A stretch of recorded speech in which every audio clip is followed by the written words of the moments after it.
The Shooting of Dan McGrew by Robert W. Service. A bunch of the boys were whooping it up in the Malamute saloon. The kid that handles the music box was hitting a ragtime tune. Back of the bar in a solo game sat Dangerous Dan McGrew. And watching his luck was his light o' love, the lady that's known as Lou. Then out of the night, which was 50 below, and into the din and the glare, there stumbled a miner fresh from the creek, dog dirty and loaded for bear. He looked like a man with one foot in the grave, and scarcely the strength of a louse, but he hefted a poke of dust on the bar, and shouted for drinks for the house. There was none could place that stranger's face, though we searched ourselves for a clue. So we drank his health. The last to drink was Dangerous Dan McGrew. There's men that somehow reach for your eyes and hold 'em hard like a spell. And such was he, and he looked to me like a man who'd lived in hell, with a face most hair and that awful stare of a dog whose day is done. And he watered the whiskey in his glass, and the drops fell one by one. Then I got to thinking about who he was and wondering what he'd do, and I turned, and there a-watching him was the lady that's known as Lou. Now his eyes went rubberin' round the room, and he seemed in a sort of daze, till at last that old piano fell in the way of his wandering gaze. The ragtime kid was having a drink, nobody there on the stool, so the stranger staggers over there, flops on down like a fool.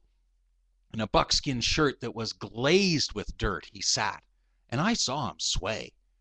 Then he reached for the keys with his talon hands. My God, that man could play! Were you ever out in the great alone when the moon was awful clear? The icy mountains hemmed you in with a silence you most could hear, and only the howl of a timber wolf, and you alone in the cold, a half-dead thing in a stark, dead world, clean mad for that muck called gold. And high overhead, green, yellow, red, the north light swept in bars. Well, then you've a hunch what that music meant. The hunger, the night, and the stars. And hunger that's not of the belly kind that's banished with bacon and beans, but the gnawing hunger of lonely men for a home and all that it means, for a fireside far from cares that are, 4 walls, a roof above, but oh, so cram full of cozy joy, and crowned with a woman's love.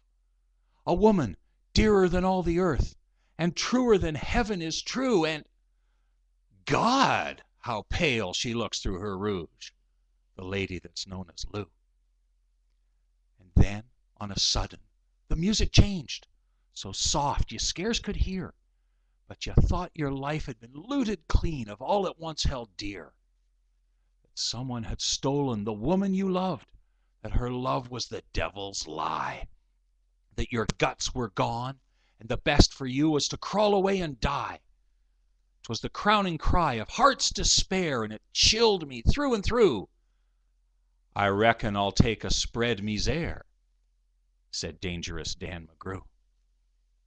The music all but died away.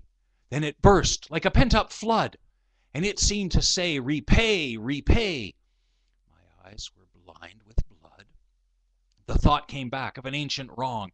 It stung like a frozen lash. The lust awoke to kill, to kill. The music stopped with a crash. The stranger turned. His eyes, they burned in a most peculiar way. In that buckskin shirt that was glazed with dirt he sat. I saw him sway. His lips went in with a kind of grin. When he spoke, his voice was calm. Boys, said he, you don't know me, and none of you give a damn. But I want to state that my words are straight, and I'll bet my poke they're true. One of you here is a hound from hell, and that one is Dan McGrew! Well, I ducked my head. The lights went out, and 2 guns blazed in the dark. A woman screamed. When the lights came up, 2 men lay stiff and stark.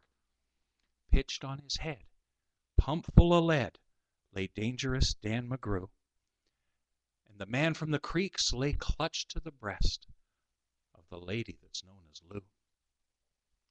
Now these are the facts of the case as I saw, and I guess I ought to know. They say the stranger was crazed with hooch, and I'm not denying it so. Now, I ain't so wise as them lawyer guys, but strictly 'tween us few, the one that kissed him and pinched his poke was the lady that's known as Lou.